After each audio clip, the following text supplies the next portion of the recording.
everyone. My name is Brad Miller, and I'm here with... I'm Stephen Christian. Thanks for joining us. Yeah, and we're joined here with Erik Reagan, who's the co-founder and partner and CEO of Focus Labs, a design agency that's based in Savannah, Georgia. Thanks for joining us, Erik. I'm so excited to have you here on the show. Man, thanks for having me. This is exciting. Awesome. Erik, you and I just met, and for those of us, including myself, that are watching and may not be familiar with you, tell us a little bit of your background and then how you started Focus Labs. Tell us what even Focus Labs is. Yeah, absolutely. Well, on the background side of things, I grew up around two things predominantly around me. On one hand, literally right there, music. I had music on me, around me all the time. And on the other hand, right off camera is a computer with technology. So didn't plan that, but it kind of works out. But I had music and technology around me all the time. My parents were music teachers. My sister, a musician and singer. My grandmother taught piano, was a phenomenal pianist. I just had music all over the place and loved it myself. When I was pretty young, my dad shifted careers from music into technology. And this is somewhere in the 80s where the technology really became prominent for him from a career perspective.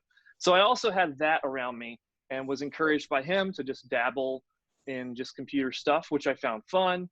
And when I was in high school, I found myself, like I think many high schoolers do, feeling kind of some pressure or maybe some encouragement to say, well, what are you going to do? What's going to happen after high school? And so late high school, I was pretty convinced I was going to be a rock star. I mean, what else was I going to do? I mean, clearly that was the path. So I started to think about that and really try to consider what would it take to do that, to just professionally record and play and tour and whatnot. Eventually, I decided that I actually didn't really like the idea of traveling a lot. And so I'm still in love with music, was thinking, well, maybe I can just be part of the production side of things, work in a studio and write and produce stuff for and with people. But I also wasn't really interested in leaving my hometown, which is a really small hometown, not exactly booming in the music industry. So I realized through some wisdom of others that wasn't going to be a good strategy to pursue that while staying in Savannah. And around that time, I was mostly playing guitar hours and hours a day. I was playing in churches. I was learning to lead bands in my youth group environment, which was really fun and exciting. But at the same time, I was playing with programming a good bit. And I had friends who were musicians who needed websites. So I'd do their websites. And so there was this kind of awesome crossover of those two passions. And over the period of a couple of years, I actually saw that pretty clearly shift. I started college as a music education major, went a year with that as my major, and then decided, yeah, I'm not really feeling that. There's a whole story to that, which I can get into, but it's maybe not terribly relevant. So I knew that my backup, though, was computers. That was like maybe not even backup plan, just another high interest of mine. So I switched gears in college to computer programming. Ironically, never took a class and dropped out anyways, or instead. I met a girl and decided, if I want to get married soon, I need to be able to make more money than college is allowing me. So I dropped out of school, really, because I wanted to get married sooner. And so the path of music transitioned to a career path of technology and really web development specifically. And that was the entry point to Focus Lab. We started in 2010, and it was just myself, who's a programmer, my business partner, who was a designer. And we were both trying to do both things, but not very well. So when we met, we realized, wait, what if you just did the design? And what if I just did the development? Maybe we could make something better. So we started to do that and realized over a period of time, like, hey, there's something to this. I think we can actually start a business. So we freelanced for about 3 years, what I consider co-freelancing. We were just freelancing together and got some traction and then decided, all right, maybe this is a thing. So that's the short version of how kind of some background stuff led to the creation of Focus Lab. There's quite a bit more involved, but that's your headline version, I guess. I love it. That's really cool. So like what made you get into like just design? Like was it because you were playing music and helping people with websites and the whole services business? I'm curious because like, I work in that same industry, right? And I know Steven has as well. So it's like, how do you just decide I want to help clients and just do my thing? What made you move into that? Yeah, I think the early taste that I had when I was able to help some of my musician friends with a website that they were just like clueless on how to make. And I mean, keep in mind this is 15-ish years ago or something like that, or more, I guess. So it wasn't quite as easy as it is today to spin up a website. Today it's a whole different world. But being able to, I guess maybe figuratively and literally, speak a language they couldn't to help them do something with their own career that they needed help with, that was just really fulfilling for me. And I went from doing that to doing, there's an interesting journey along the way. But I got to the point where I was doing this with my business partner, Bill. He and I co-founded Focus Lab. We were doing it for clients mostly in our area, in the Savannah area. And again, that sense of fulfillment of being able to provide a service that in a lot of circles, this whole idea of building a website is like dark magic. Like it just doesn't, people just don't understand it. They just trust that it's something that is, they know it happens in some way. They don't want to know how. And so there was just a good sense of fulfillment though in being able to bring something to life that helped someone in their own kind of journey or their own efforts. And that's kind of where it started. I myself, I'm a terrible designer, I think, at least when it comes to the aesthetics of things. But I do believe that we are created by a creator. And, from my faith perspective, I believe in the Christian God of the Bible and Jesus, that he was who he said he was, or perhaps I should say is who he said he was. And that he's a creative God and he created us to be creative.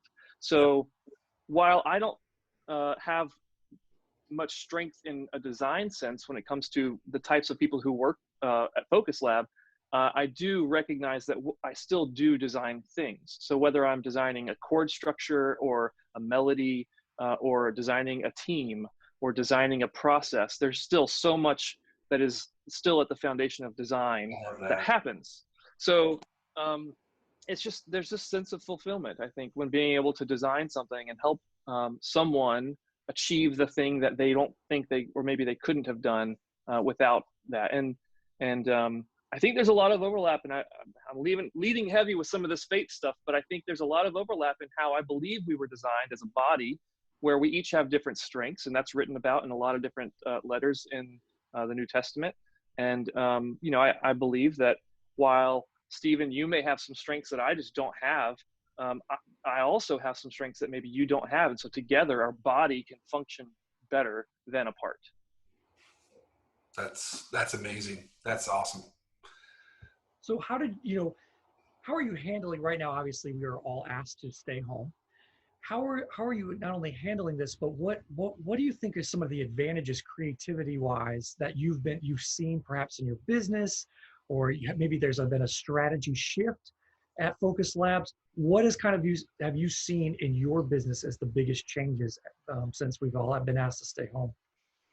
Yeah, the biggest change for us hasn't been the working at home. Before all of this, we were already set up to work remotely, even though we did have about half of our staff in Savannah. So we have a local office in Savannah's downtown historic area. Half of our staff, though, is already in other states working from their homes. And our team in Savannah already chooses certain days of the week whenever they feel the need or the itch to work from home anyways. So that didn't change a whole lot. What really has changed, and we're still trying to kind of navigate this, is that not only are we at home as the adult professionals, but many of us have children at home too.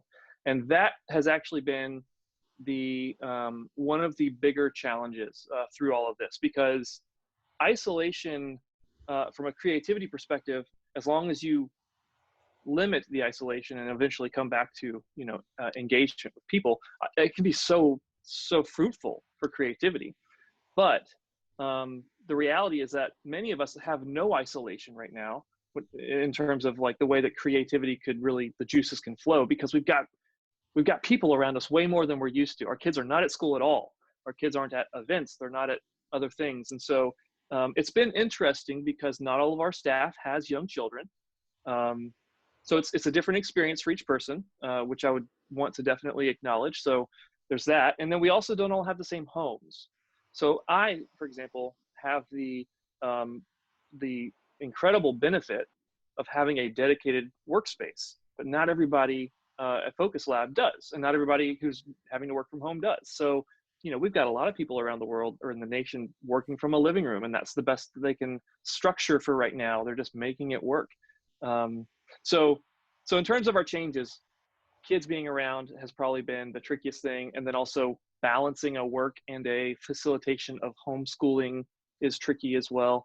But for the right people who have the right environment, or those who can make it work in their environment, there's so much opportunity for creativity to flourish when you can just slow things down around you.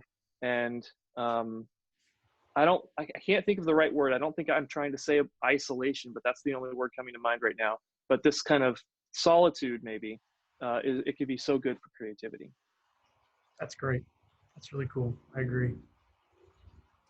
So, a lot of creative entrepreneurs, just like us in this conversation right now, are musically gifted. You mentioned that earlier, like music was a big piece to this. I'm curious to know and like dive in a little deeper. Steven was in a little small band that sold 1 million records, no big deal. So I know music for him is obviously a big part of his career and his life. But like for you, how does music affect your work, and how does your work affect your music? I'm just curious. Where to start? So I think the most surface level I should start maybe at the surface. Music affects my work in that the type of music I listen to, both during and around my work, impacts my ability to do the work. I am really intrigued by the neuroscience aspects of what music does to us, our brains. And I think that more and more in recent decades, there's been measurable demonstrations of the impact of music on us as humans. And music is all through scripture. So I, again, go back to this concept that I think that's just part of our design. I think we're designed to be influenced and impacted by music and to produce it. So for a lot of different reasons and in ways. So there's the impact that listening has on me. I think there's also the impact that the ability to play has on me. I love to try to create or share metaphors with our team and with people I work with and teach. And music often finds its way into those metaphors. So as an example, one of my recent favorites is when it comes to our Western music, the smallest distance between two notes is a half step. And if you just play two notes right next to each other, that half step apart, they don't necessarily sound great. You know what I mean? It's like it sounds like you're just doing something incorrect. But if you literally just add two more notes, you end up with a beautiful major seventh chord. And you didn't remove the tension that sounded wrong, but you added a couple of elements that made this totality just a beautiful sound. I'm tempted to grab my guitar, but that won't sound good over my AirPods. But the idea, though, is that, from a metaphor perspective, I find music allowing me to speak in a way that I wouldn't have had words otherwise. So this tension of these two notes sitting right next to each other that doesn't sound good, the tension is our temptation is to resolve this tension. But I think this is a beautiful example of where you add just a couple of more notes and that tension actually sounds really good. It sounds almost peaceful, but it's tension, musically speaking. So I think that, just finding metaphors like that is another way that music impacts me and just the way that I work. It gives me opportunities to just reflect differently and wonder, well, if this is true in a musical sense, is there a parallel to how we relate as people? And that's kind of where that particular metaphor came from. So I guess those are a couple of ways that music influences me in my work, but I think I should probably stop there. No, it's inspiring. It really is.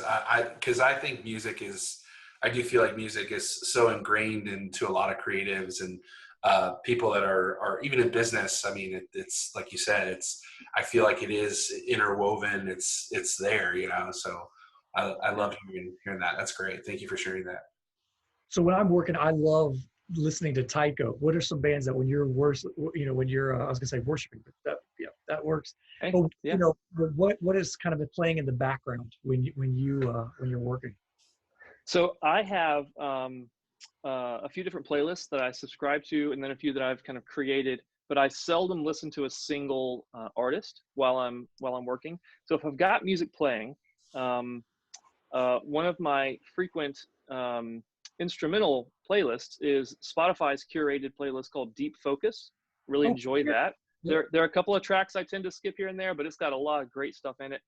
I've also kind of created my own sub playlist from that with some of my favorites that I realized really just get me in what I'm gonna mess up this guy's name. Nihai Csikszentmihalyi, I think. So this psychologist or he came up with this concept of flow, where you can get deep into a flow of work where you just lose yourself. And I think as musicians, we've definitely experienced that. Creatives as a whole, they've been there. And this guy basically says, here's how you can get there on purpose. But this Deep Focus playlist does a great work for me on that. I have another playlist that I've made that's called Unstoppable, which is basically all my hype music. So there's a guy named Andy Mineo who actually, one of his tracks inspired this playlist for me. And the track is called You Can't Stop Me. So I've got a bunch of tracks in there, from like Andy Mineo to the Rocky theme song to the Eye of the Tiger, like some classics like that. A lot of hip hop, it's a variety of things. So I don't actually just play a single artist when I'm working. I do when I'm just trying to enjoy some music and just chill. But when I'm working, it's kind of all over the place. That's incredible. Hey, so I love that article that you wrote. It was called Things I Didn't Know When You Were Starting Your Business. And some of the examples that I love were, how much you could learn from books on both broad and specific topics, how much I couldn't learn from books and just had to experience, how affordable and valuable good legal counsel could be, how affordable and valuable good tax and financial counsel could be. It kind of goes through a list, just awesome bullet points that is profound. So we're going to definitely tag this article and make sure that people can read it. But if you were going to write another article entitled Things I Know Now About Sustaining a Successful Business, what points would you include for potential entrepreneurs or small businesses or just businesses in general? Things I know now about sustaining a successful business.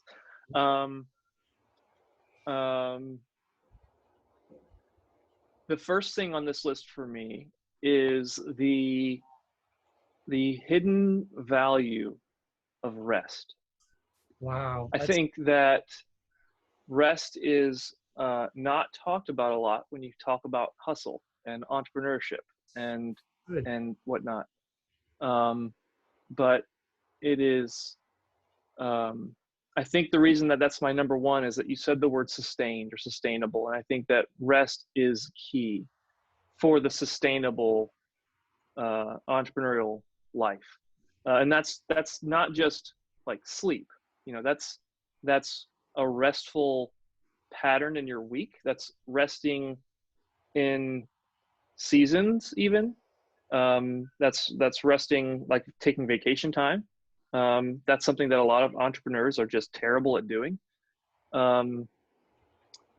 We have a tendency to see shiny things and to run after them and to not take a breath in between them and things like that. And so I think just there are a lot of ways rest can apply, but that is definitely the front runner of that list if I'm going on the fly. That's powerful, man. Yeah. Trying to think of maybe a couple of others, but I'm almost stuck mentally going down this rabbit hole of rest.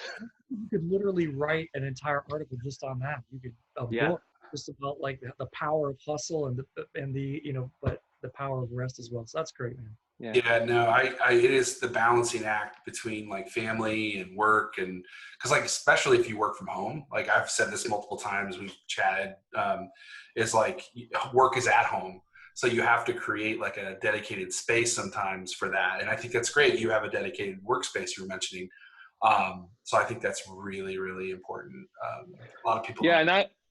and I was um, already accustomed to working from home occasionally, but not, of course, being stuck at home as long as I have been now, because I've been typically going down to my office for 4 days a week and working at home for 1 day a week. But I was fortunate enough to already have some experience working from home. One thing I think is really important for me, um, I learned this from um, a guy who I grew up around in my youth group as a leader. He was a leader in our youth group, and he still works with high school kids a lot. I owe him so much of this early wisdom that I was able to soak up as a teenager. And he's a business owner, and so I knew him as a teenager, as a youth group guy. But fast forward many years, I own a business, and I know he owns a business. I reached out to him and I asked him some questions. This is probably 2011 or so. And one of the questions I asked him is, how do I leave work at work? Because I get home to my wife and my daughter at the time, and I can't stop thinking about work. And I really would love to stop thinking about work while I'm eating dinner or while I'm reading a story or what have you. And his advice has stayed with me for a long time, and I think has influenced this kind of shelter in place season for many of us, for me at least. His advice was basically, think about your day tomorrow, write down what you're going to do, and intentionally spend some time planning the next day, so that when you get home, you're not thinking about the next day, that you kind of give yourself some permission to not worry about tomorrow, because you've at least, in a small bullet list, like jotted down some things that you're going to do tomorrow. Because a lot of times, he said he found himself, and I found myself doing the same. The things I would be stuck thinking about were not necessarily things I was doing at that moment. It was just stuff that was going to happen in the next day or two. And I just never took a moment to get it out of my head by writing something down. And that little thing was helpful. But then he also talked about his commute from the office to the house and how he used that very intentionally. And what that resulted in for me is, I used to listen to audiobooks every drive everywhere. I live somewhere where I drive a lot, and I try to make the most of the hours that I have. And I listened to a lot of audiobooks. And so I'd go home, driving home, listening to a leadership book, or listening to a sales book, listening to a podcast about the design agency world or something like that. So when I get home, my brain is still working on all those things. So I realized my commute needed to be different. And so I changed that. But then when all the shelter in place stuff happened, I no longer had this 30, 45-minute commute. So I had to build that into my day here in this room. So now the last things that I do in this room are actually not work related at the end of a day. I might pick up a book that has nothing to do with work at all, and I'll spend some time reading that. I'll pick up my guitar and I'll just play a little bit. That's been a big help for me in terms of having that separation from work and family, and being able to kind of honor my family with actual presence and not just a physical proximity. Yeah, that's a great segue, because one of the questions I had was, what was your favorite tool, or what are you using that to make your, I guess, work better? Is it an iPad, a notebook, self-tanning spray? What what is the tool? What is the tool that helps you do your job better? A tool that helps me do my job better. Or your favorite tool that you're using? So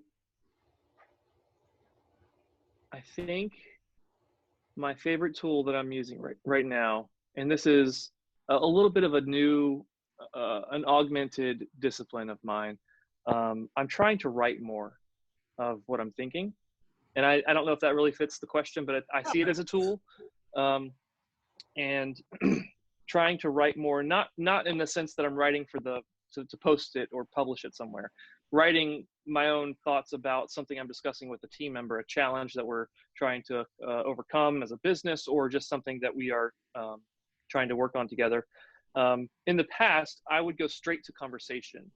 And I think a tool that I'm learning to I think it's really a muscle that I'm developing, is this willingness and ability to gather my thoughts a bit more before trying to do something with them. And that's not with everything. I mean, that would be a bit much. But recently, I've added that to my days, and I think part of that is because I'm in a room where I don't have a lot of things going on around me like I have at the office, and so I feel almost a new sense of permission to do something like that. And that has been really cool. It's been really helpful for me. And do you use that like a notebook, like a handwritten notebook, or you use like digital? Awesome. Yeah, so I've got a notebook that I write a bunch of stuff in, and basically right next to me, I've got a couple of different types of writing tools, because I try to use them in specific ways. And I've got some of a few books that I've got either for reference or that I'm actually actively reading through. I think that I experience these things differently when I physically write them rather than type them. And so that's why I've kind of just gotten more acquainted with writing more, even though my handwriting is trash. That's fantastic. Yeah, I know Steven's a handwriter. I know he has a notebook. I also write stuff down as well. So I think that's an incredible tool. If there's people that I know who have said, I'd like to type it out because it's there and then I don't have to read. But like, there's just something about writing it down on a piece of paper, to me anyway. But I think that's great. Well, before we wrap up, I want to kind of start just by number one saying thank you so much for doing this. But I think that a lot of us, well, the three of us have been there. We've started companies. We have a lot of times we don't have a lot of direction. There's not a lot of mentorship, especially in the music world. It's not like an older band is on a young band to be like, follow me as it's not like that. So a lot of people that are watching are everywhere in the innovation technology industry, the music world. And so I feel like in a lot of ways, we may learn a lot from books. And like you've said, we can learn a lot from each other's successes, but a lot of people aren't vulnerable enough to give us their failures. And so if you're okay, you lead a creative company. What is the biggest leadership lesson that you have learned the hard way?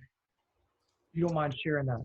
What to choose? There's so many options. So the biggest, so I'm going to chew on this for a moment just to make sure I make it worthwhile.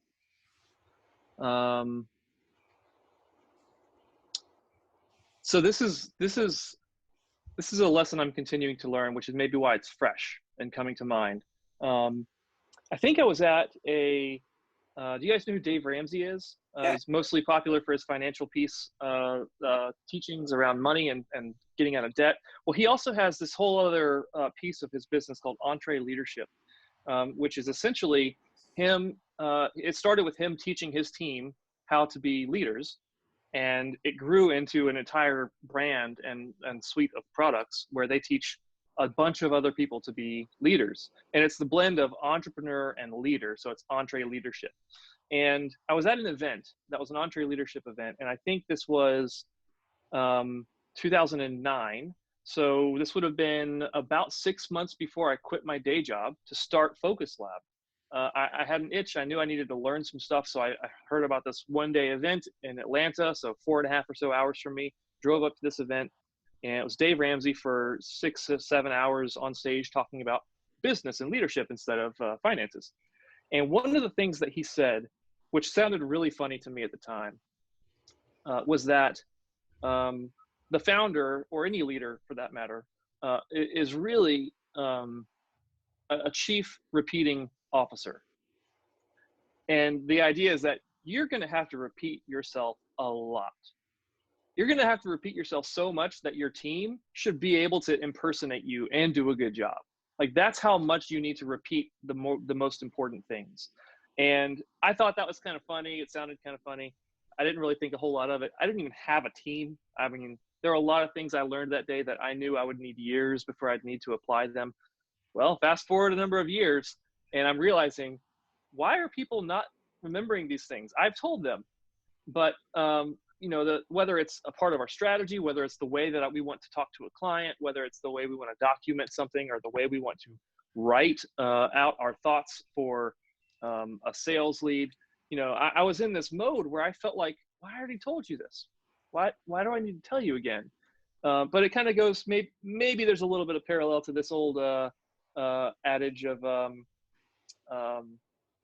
you know, the husband and wife, and the wife says, "What I don't know if you love me anymore. Do you love me? I need to know." And you know, the husband says, "Well, yeah, I mean, I told you the day we got married." It's like, you know, well, that's maybe not enough.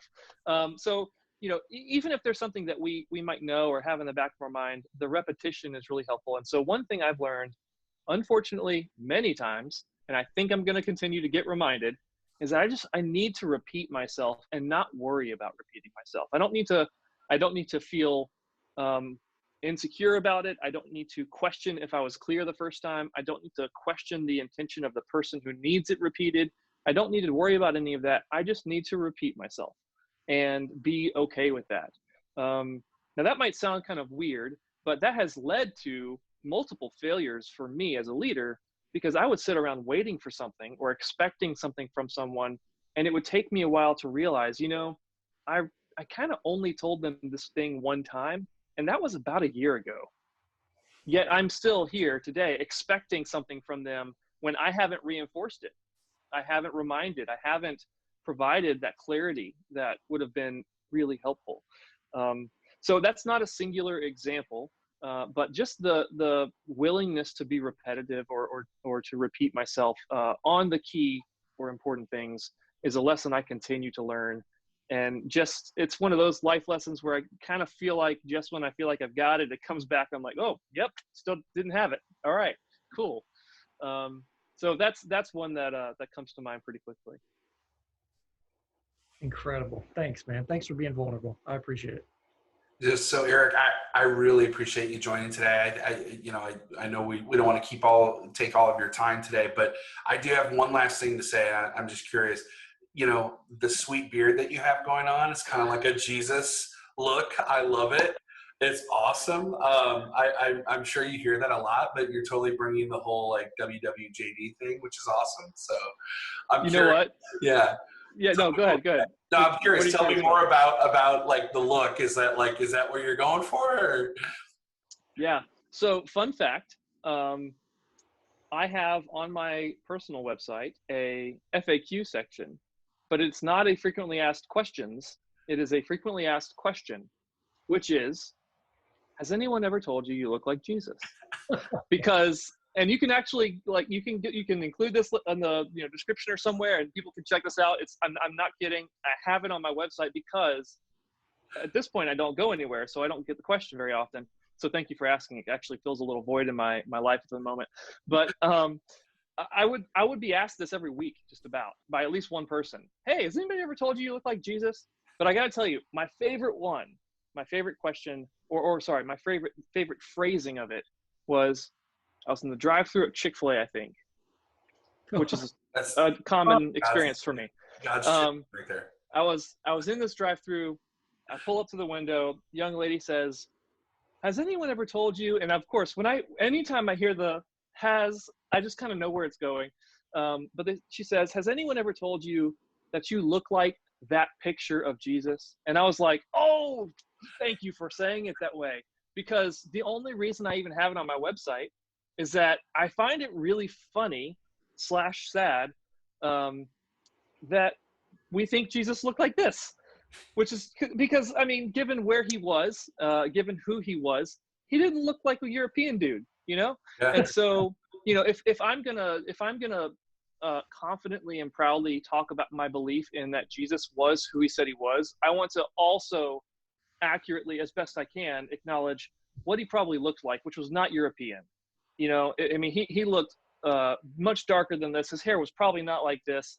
And you can go back into the art of, centuries ago, into the different icons that were painted, and you can see the dark skin of Jesus and the disciples and whatnot. And then you can start to look through the art of Europe in, a couple hundred years later, and where we start to kind of make him European, basically. Yeah. So I do get it a lot. I love the conversations that it affords me. And I thought it was funny enough, so I put up a frequently asked question on my website about it. And right now, it's actually like kicking into hyperdrive because of this quarantine stuff.